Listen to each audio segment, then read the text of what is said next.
இயேசு ஜீவிக்கிறார். சுவிசேஷ ஊழியம் வழங்கும் ஜீவ வார்த்தைகள். கிறிஸ்துவுக்குள் பிரியமானவர்களே, ஆண்டவராகிய இயேசு கிறிஸ்து நாமத்தில் உங்களை யாவரையும் அன்போடு வாழ்த்து வரவேற்கிறோம். இயேசு ஜீவிக்கிறார் ஊழியத்தின் சார்பாக ஜீவ வார்த்தைகள் நிகழ்ச்சிக்கு வந்த உங்களை கர்த்தர் ஆசீர்வதிப்பாராக. ஒவ்வொரு வாரமும் இதே நேரத்தில் இந்த வார்த்தைகளை கேளுங்கள், அநேகரை கேட்க செய்யுங்கள். ஊழியர்களை பயன்படுத்த விரும்பினாலும், எங்களுடைய பாடல் புஸ்தகம் வெளியீடுகள் பத்திரிகை தேவையானாலும் எங்களோடு தொடர்பு கொள்ளுங்கள். நாம் ஒருமித்து அவர் நாமத்தை உயர்த்துவோமாக. இந்த நாளிலும் தேவன் நமக்கு தருகிற வார்த்தையை நான் வாசிக்கிறேன், ஜெபத்துடன் கேளுங்கள். சங்கீதம் 34வது அதிகாரம் 19ஆம் வசனம். நீதிமானுக்கு வரும் துன்பங்கள் அநேகமாயிருக்கும், கர்த்தர் அவை எல்லாவற்றிலும் நின்று அவனை விடுவிப்பார். நீதிமானுக்கு வரும் துன்பங்கள் அநேகமாயிருக்கும். இந்த வார்த்தையில் கேட்கிற அன்பு நேச பிள்ளைகளே, அநேக சமயங்களில் இந்த வார்த்தையை நாம் கேட்கும்போது நமக்குள்ள ஒரு நினைவு, ஒரு எண்ணம் என்ன தோன்றுகிறது? நீதிமானாக நம்ம வாழணும்னு சொன்னால் இந்த உலகத்தில் அதிக கஷ்டப்படணும், பாடுபடணும். இதனால் சில மக்கள் விசுவாசிகள் சொல்லுவதை நானும் கேட்டிருக்கிறேன். ஆண்டவர் ரொம்ப நெருங்கி போனால் சோதனை நிறைய வருது, அதனால் பட்டுப்படாமல் ஆலயத்துக்கு போனோமா, ஏதோ கேட்டோமா, காணிக்க கொடுத்தோமா, வந்தோமா அப்படி வச்சுக்கிடணும். அப்படி நம்ம வச்சுக்கிட்டோன்னா பிரச்சனை இல்லை. கொஞ்சம் ஆழமாக போகணும்னு நினச்சா பிரச்சனை நிறைய வருது. ஏன்னா வசனமே சொல்லுது, நீதிமானுக்கு வரும் துன்பம் அநேகம் அப்படின்னு சொல்லி. இப்படி சொல்லுகிற அநேகரை நான் பார்த்துருக்கேன், நீங்களும் பார்த்துருக்கலாம், நீங்களும் அதில் ஒரு நபராக கூட இருக்கலாம். ஆனால் ஒன்று தெரிந்து கொள்ளுங்கள், இந்த வார்த்தையில் சொல்லப்பட்டிருக்கிற அனுபவத்தின்படி நீதிமானுக்கு வரும் துன்பம் அநேகமாக இருக்கும் என்று சொல்லப்பட்டிருக்கிறது. என்னுடைய உண்மை தன்மை என்ன அப்படின்னா, என்ன ஒரு அதில் இருக்கிற ஆழம் என்ன அப்படின்னு சொல்லி பார்த்தா, நீ நீதிமானாய் வாழ வேண்டுமானால் அநேக துன்பத்தின் வழியாய் தான் நீ வர வேண்டும். அநேக பாடங்கள், அநேக வேதனையின் அனுபவங்கள் தான் நம்ம உருவாக்குறது. இது நமக்கு நல்லா தெரியும். நீதிமானாக நீ மாற வேண்டுமானால் நீ கடந்து வர வேண்டிய பாதையில் அநேக வேதனைகள் இருக்கிறது, அநேக பாடுகள் இருக்கிறது. அந்த பாடுகளின் பின்னாலே, அந்த வேதனையின் முடிவில் நீ நீதிமான் என்று ஆகுவாய். அந்த நீதிமானுங்கிற உயர்வுக்கு வர வேண்டுமானால் பாடுகளின் பாதை, அதுதான் தேவனுடைய வார்த்தையில் சொல்லப்பட்டிருக்கிற ஒரு அழுத்தமான, ஒரு ஆழமான ஒரு அனுபவம். 10வது வகுப்பு படிச்சிருக்கேன் அப்படின்னு சொன்னால் 10 வருஷம் படிச்சிருக்கேன்னு அர்த்தம். காலேஜ் முடிச்சிருக்கிறேன், பேச்சுலர் டிகிரி முடிச்சிருக்கிறேன் அப்படின்னு சொன்னால் கூட 3 வருஷம். நான் மாஸ்டர் முடிச்சிருக்கிறேன், பிஹெச்டி முடிச்சிருக்கிறேன் அப்படின்னா அப்போ அத்தனை வருஷம். அப்போ இத்தனை வருஷம் சோதனை, 10 வருஷம், 10வது வகுப்புக்கு 10 வருட சோதனை, அதுபோல் அதுக்கு கூட. அப்போ எத்தனை வருஷம் அதிகமாகுதோ அதே போல் நமக்கு டிகிரி அதிகமாகுது. இதே போல் நீதிமான் என்கிற ஸ்டேட்டஸ்க்கு நீங்கள் வரணுமானா, ஸ்டேஜுக்கு நீங்கள் வரணுமானா, நீ கடந்து வர வேண்டிய பாதை அநேக துன்பம், வேதனை, பிரச்சனை, போராட்டம் நிறைந்த பாதை. ஆனால் அவை எல்லாவற்றிலும் கர்த்தர் உன்னை விடுவிப்பார்னு சொல்லியிருக்காது. என்ன? நீதிமான் ஆகும்படி பிரயாசப்பட்டு ஓடிக்கொண்டிருக்கிற, செயல்பட்டு கொண்டிருக்கிற வாழ்க்கையில் என்னென்ன துன்பம், என்னென்ன பாடுகளின் பாதை, என்னென்ன பயிற்சி சாலை கர்த்தர் அனுமதிக்கிறாரோ அந்த பயிற்சி சாலையிலே நாம் கெட்டு போகாதபடி, சிதைந்து போகாதபடி, உடைந்து போகாதபடி ஆண்டவர் நம்மை காக்கிற தேவனாக இருக்கிறார். அல்லேலூயா. அதைத்தான் வாசிக்கிறோம். யோசேப்பு ஆடு மேய்க்கிறவன் தான், ஆனால் அதிபதியாக வந்துட்டான். அவன் கடந்து வந்த பாதை யோசித்து பாருங்க. அந்த கடந்து வந்த பாதையெல்லாம் கிட்டத்தட்ட 13 ஆண்டுகள் அவனுக்கு பயிற்சி சாலை. அதில் கடந்து வந்த அநேக அனுபவங்கள், கண்ணீரின் அனுபவம், வேதனையின் அனுபவம், சிறைச்சாலையின் அனுபவம், சகோதரர்களை விட்டு போடுற அனுபவம், இதெல்லாம் நம்ம பார்க்கும்போது இதையெல்லாம் கடந்து வந்ததுனால தான், இவ்வளவு போராட்டங்களை சகிச்சதுனால தான் அதிபதிக்கு வந்திருக்கிறான். அதுதான் சொல்லியிருக்கு, நீ நீதிமானாய் வர வேண்டுமானால் அநேக பாடியின் பாதை. அதைத்தான் தேவனுடைய வார்த்தையில் சொல்லப்பட்டிருக்கு.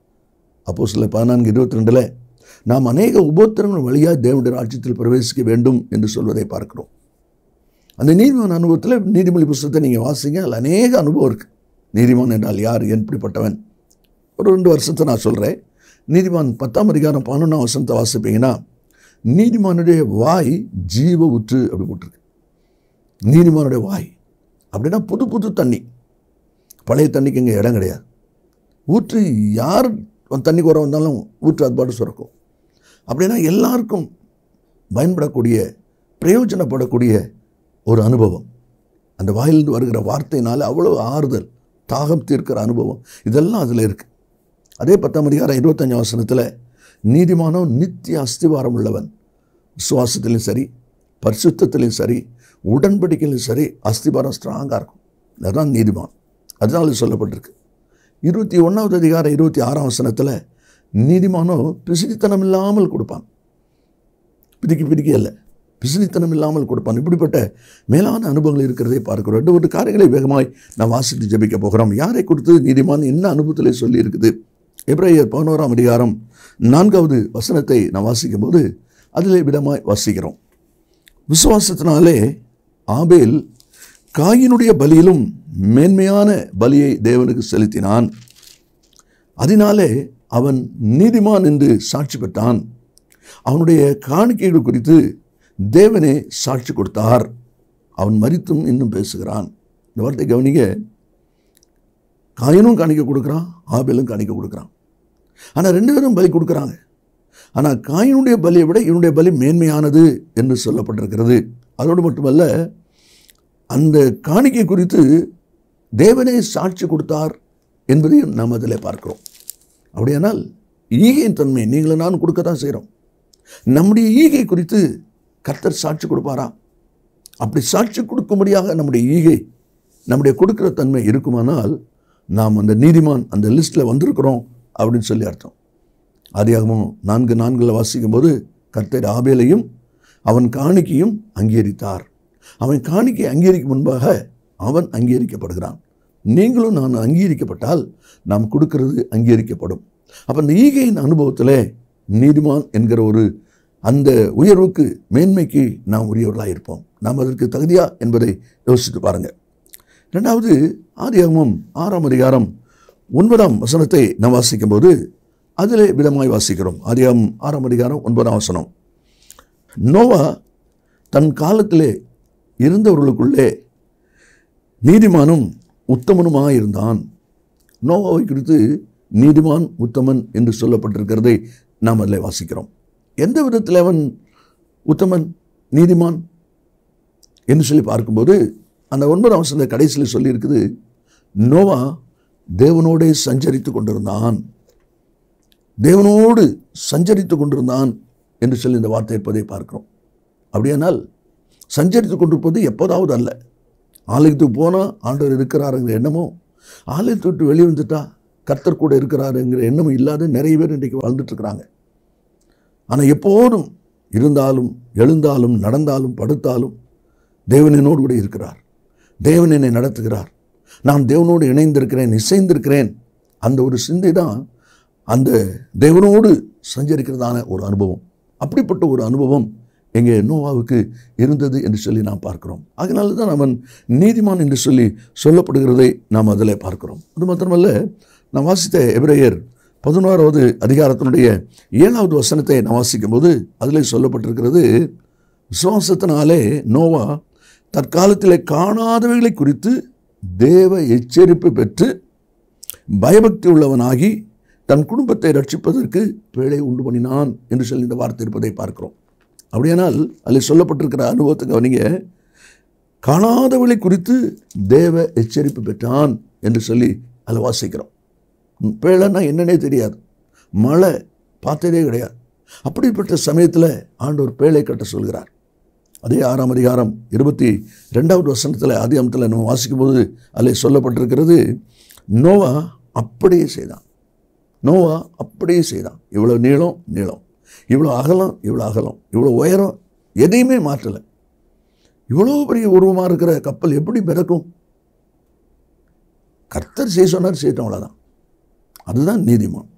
தேவன் உங்களை என்ன செய்ய சொல்லியிருக்கிறாரோ அதை செய்கிற விஷயத்தில் நீங்கள் சரியாய், நீங்கள் சீராய், தேவனுக்கு உயர்வராய் நீங்கள் இருந்தீங்க அப்படின்னு சொல்லி சொன்னால் உங்களுடைய காரியத்தில் நீங்கள் நீதிமானாக இருக்கிறீங்க என்பது அர்த்தம். அதைத்தான் இந்த வசனத்தில் நாம் வாசிக்கிறோம். நோவா அப்படியே செய்தான். ஆண்டவர் சொன்ன வார்த்தையில் கூட்டியோ குறைத்தோ அல்ல. தன்னுடைய சுயம், தன்னுடைய மனதில் ஏற்பட்ட நினைவு அதை உள்ளே கொண்டு வராமல் கர்த்தர் என்ன சொல்லியிருக்கிறாரோ அதை அப்படியே செய்யக்கூடிய ஒரு அனுபவம் அவனுக்குள்ளே இருந்தது என்று சொல்லி நாம் அதில் பார்க்கிறோம். அதனால தான் ஆதியாகமம் 7ஆம் அதிகாரம் 1வது வசனத்தை நம்ம வாசிக்கும்போது கர்த்தர் சொல்கிறார், உன்னை எனக்கு முன்பாக நீதிமானாக கண்டேன். பார்த்தீங்களா? நம்மையும் கர்த்தர் நீதிமானாக காண வேண்டுமானால் அவர் என்ன சொல்லியிருக்கிறாரோ அதை அப்படியே செய்யணும். கேள்வி வரக்கூடாது, சந்தேகம் வரக்கூடாது. அப்படிப்பட்ட ஒரு அனுபவம் தான் நீதிமானுடைய அனுபவம். அந்த அனுபவத்து வருவதற்கு பல பாடுகளின் பாதை இருப்பதை நாம் அதில் பார்க்கிறோம். இனி மூன்றாவது ஒரு அனுபவத்தை நாம் வாசிக்கும்போது லூக்கா 18:14 நாம் வாசிக்கும்போது அதில் சொல்லப்பட்டிருக்கிறது, அவனல்ல இவனே நீதிமான் ஆக்கப்பட்டவனாய் தன் வீட்டுக்கு திரும்பி போனான்.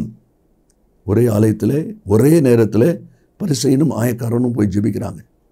பரிசேயன் ஆலயத்துக்குள்ளே ஜெபிக்கிறான், ஆயக்காரன் வெளியே ஜெபிக்கிறான். அதனுடைய முடிவு ரிசல்ட் வருது. என்ன ரிசல்ட் வருது? ஆண்டவர் தூரத்தில் வெளியே நின்று கொண்டிருக்கிற ஆயக்காரனுடைய பக்கத்தில் வந்து நின்று சொல்லி கொண்டிருக்கிறார், ஆலயத்துக்குள்ளே இருக்கிறானே அவன் அல்ல, இதோ வெளியே நின்று கொண்டிருக்கிறானே இவனே நீதிமான். ஆயக்காரனை பார்த்து கர்த்தர் நீதிமான் என்று சொல்லுகிற ஒரு அனுபவத்தை தான் நாம் அதில் பார்க்கிறோம். அப்படி நீதிமான் என்று சொல்லப்படுகிற அனுபவத்துக்கு அவனிடத்தில் என்ன விசேஷித்த காரியம் இருக்கிறது என்று சொல்லி நீங்கள் பார்த்தீங்கன்னா அந்த வசனத்தில் வாசிக்கிறோம். ஆண்டவரே சொல்கிறாரு, தன்னை உயர்த்துகிறவன் தாழ்த்தப்படுவான், தன்னை தாழ்த்துகிறவன் உயர்த்தப்படுவான்.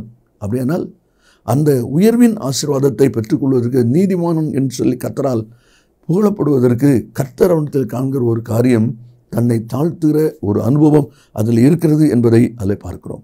மாத்திரமல்ல, தூரத்தில் அவன் நிற்கிறான், கண்களை ஏறெடுக்க துணியாமல் தாழ்ந்து நிற்கிறான். இதெல்லாம் அந்த வசனத்தில் நம்ம வாசிக்கிறோம். மார்பிலை அடித்து கொண்டான், இதெல்லாம் கர்த்தர் பார்க்கிறார்.